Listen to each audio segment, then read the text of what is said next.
Today is special. I'm gonna be dedicating my entire day to North Indian cuisine. So for the next 24 hours, I will be eating the same breakfast, lunch, and dinner dishes that were sent to me by 3 of my subscribers. We're focusing on foods from Jharkhand, a state known for its beautiful waterfalls, Uttar Pradesh, where the Taj Mahal and Agra Fort is, and West Bengal, the home of Darjeeling, where some of the world's best black tea is grown. So as I get up and get ready for the day, I am excited for an amazing day of dishes. And we're gonna start with breakfast. So we are going to be making breakfast, and just for proof of time, it is 10:03, and we're gonna get started.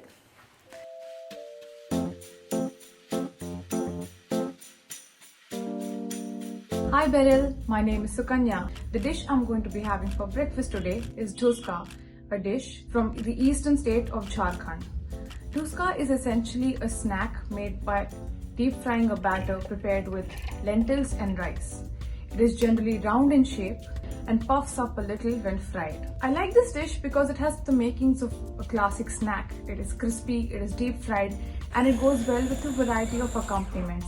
Oh, it's a paste. Can you see that? It's worked. I soaked them long enough. It has a very neutral flavor, which means it is the perfect base for a variety of spicy curries and chutneys. It is very underrated and unknown outside the state of Jharkhand, and I have never seen it on the menu of a restaurant. I added too much water, so I'm straining some of the water out. I just wasn't sure how much water I needed to make it puree, but I have this little sieve and it's working because now it's getting thicker. Whoops, you live and you learn. And then you get a fine sieve strainer.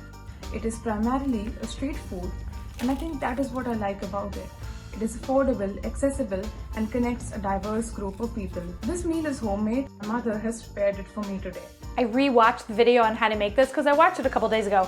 The batter needs to be liquidy. Look at this. I need to add water. This is a good breakfast because it is delicious and packs a good bit of energy to kickstart the day.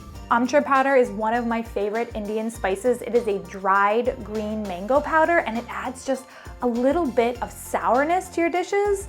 I pretty much like to put it in everything, even though I know that that's not the right thing to do, but it adds sourness without adding liquid, and that's a good thing. And the accompanying chutneys serve up an amazing array of flavors. Nothing like green chili in the morning. It is also gluten-free, which is a big plus. Oh, get back here. Okay, that's not a circle. Okay, that's a circle. What is happening? It just completely tore in the center. Oh no.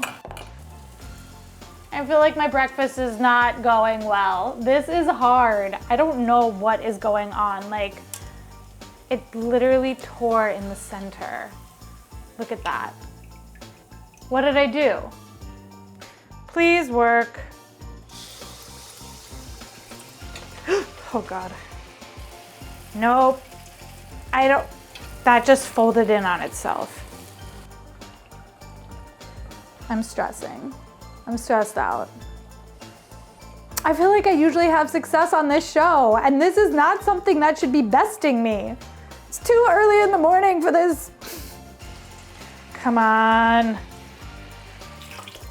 Whoa. Okay. Props to people who can make this dish in the morning. I think people should try it because it is an underrated dish, little known, and from a state that not many people think of when they think of Indian cuisine.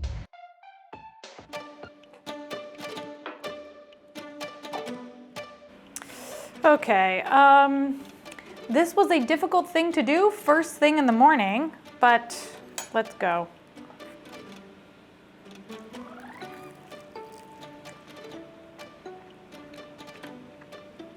It tastes really nice. It doesn't look like what it's supposed to look like, but it tastes good.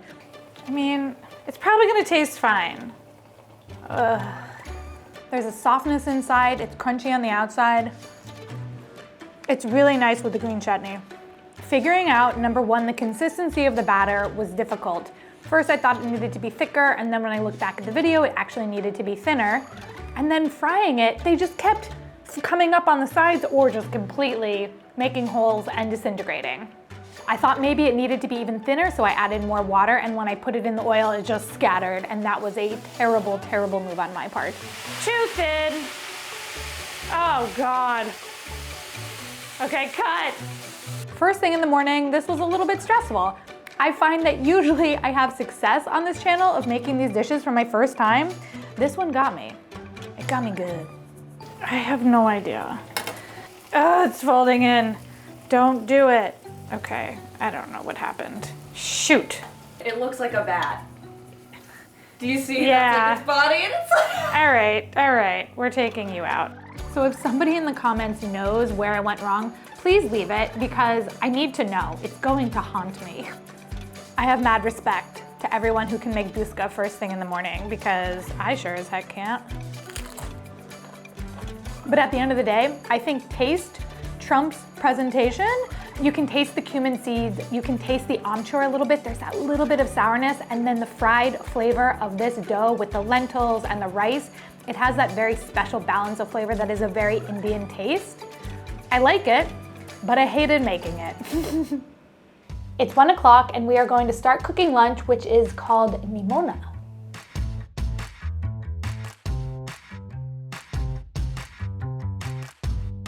Hello everyone, my name is Aman and I'm from Uttar Pradesh, which is a state in North India. And today for lunch I'm making Nimona. It's a stew made with green peas. It's a hearty, comforting dish from North India, particularly popular in Uttar Pradesh. Visually, it's a vibrant green stew with a slightly chunky texture, dotted with soft golden potatoes and whole peas floating in a fragrant light curry. I feel like I've had plenty of time to get over my disaster this morning, and this afternoon I'm feeling a lot more confident about this dish because this is much more in my wheelhouse to make a type of gravied dish. But like also like maybe I spoke too soon. No, but I do feel confident. I do. Okay. The spices are simple yet flavorful. I love Nimona because it's a pure comfort food for me. It has this earthy sweetness from peas and a mild savory warmth from the spices. The potatoes soak up the flavors beautifully, and a drizzle of ghee adds a luxurious richness to it. It's a dish that feels like a warm hug. It's simple but deeply satisfying. It takes me straight back to my childhood every time. The last Indian dish I made with peas also had a pea paste. I'll link the pea video in the description, but this pea paste is smelling really nice and I feel very confident in the consistency, unlike the Dhuska. I love cooking with ghee. It smells so good too. It makes everything taste 10 times better. Get off. So Nimona isn't a dish you'll find across all of India. It's a specialty of Uttar Pradesh, where I'm from, and it holds a deep cultural connection for people there. It's tied to the winter season, made with fresh green peas. Everyone in UP knows this is. It's like a little seasonal celebration for us. So today I made this myself. Growing up, I remember my mom making Nimona in the kitchen, and she would have me there while she was making it. She would explain me the steps and all the ingredients as if passing down a family secret. Smells nice. smells good, yeah. So whenever I make it, I feel like I'm channeling her energy in the kitchen. Nimona, in my opinion, is the perfect lunch because it's light yet filling. The flavors aren't overwhelming, it's comforting, and it doesn't make you feel heavy. People should try Nimona because it's simple is with big flavors. It's a way of experiencing the warmth and culture of North India in a different dimension. It's very different from the types of food which is famous from North India. And it's a proof that sometimes the simplest ingredient can create the most memorable meals. Okay, this is definitely a lunch that I would probably never make for myself because it's quite involved. However, I do know that in India, I would have lunches like this with my mom.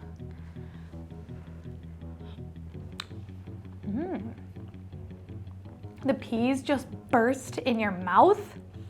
Wow, this is pretty good.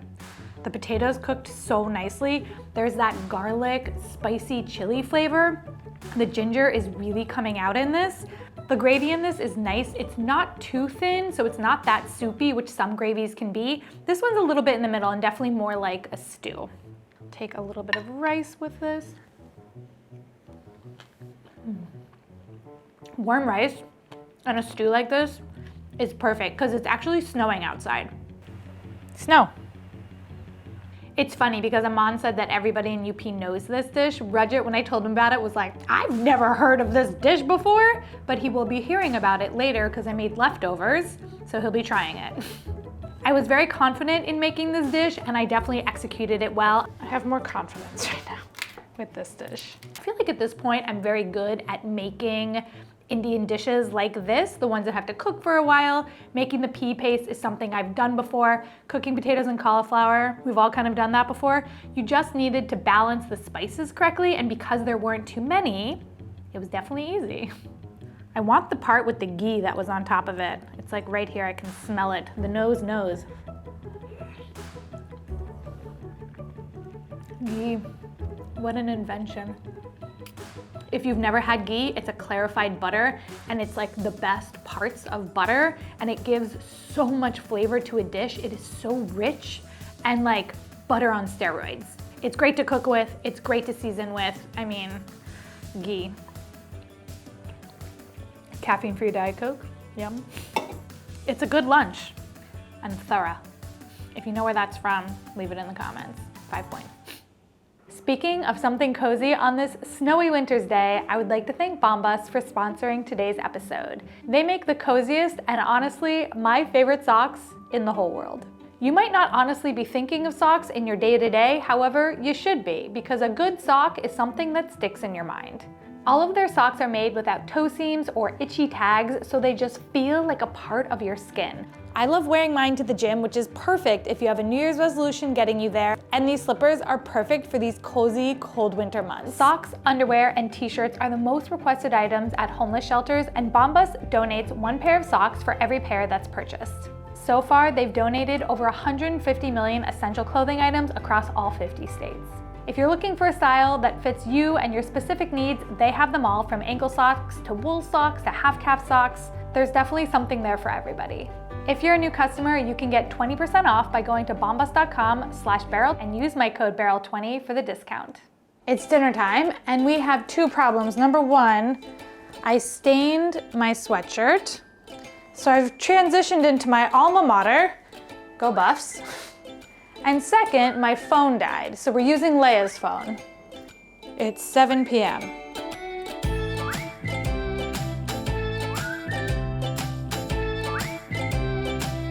Hi, I'm Pranita and I'm from Darjeeling, located in Northeast India.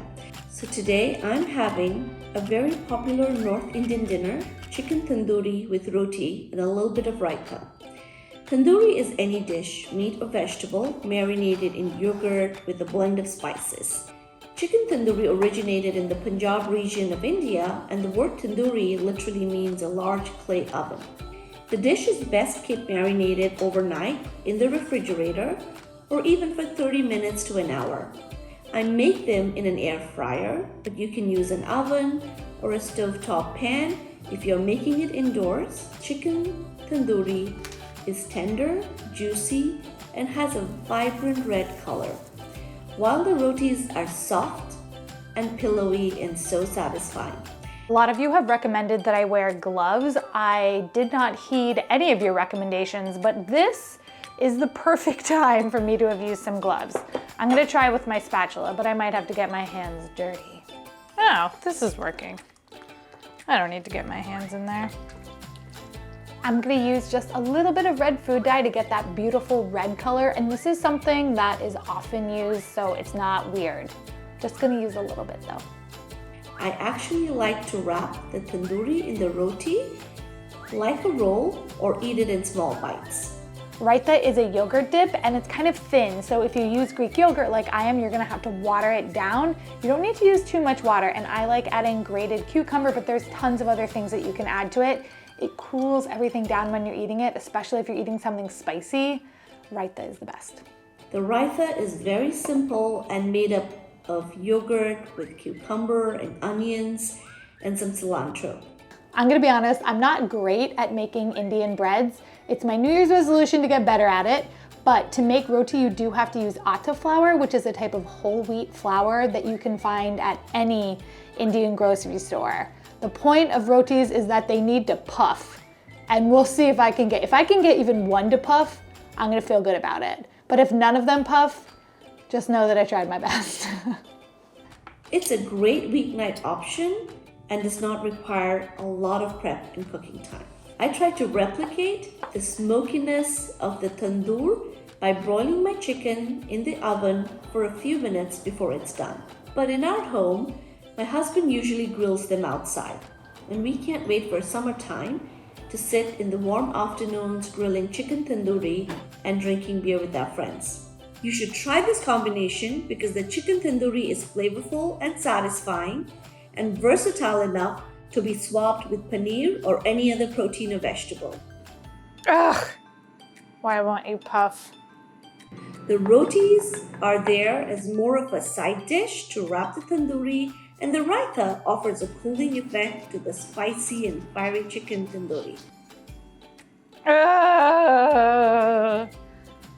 Try number 3. I don't have good feelings about this. I think they're gonna taste fine, maybe like a little thick, but I'm just a girl trying to make roti and failing miserably. Ugh.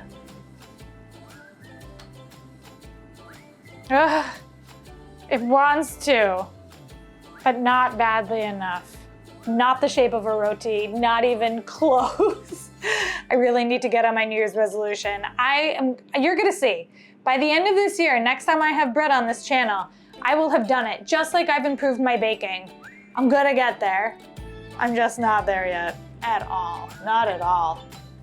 Sometimes I transform the leftover tandoori into chicken tikka masala by cooking them with onions, tomatoes, cream, and spices, but that's a recipe for another day. I hope you enjoy. Thank you.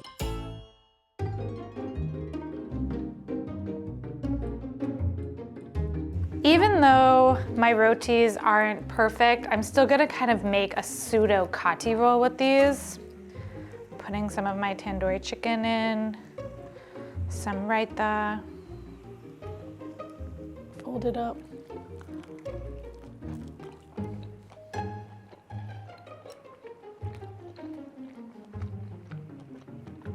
I did it. That tandoori chicken is amazing. It is so juicy. It is so flavorful. Cooking dark meat is definitely the best way to go when you're making tandoori chicken because it does not get dry. It just stays so moist. All right, I'll try this on its own. A little bit of raita.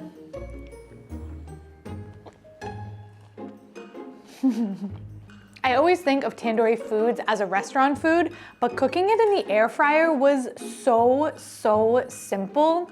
Rajat has made these before for me in the summertime on the grill on like big skewers. We usually marinate it overnight, but I think the 30-minute marination was just as good.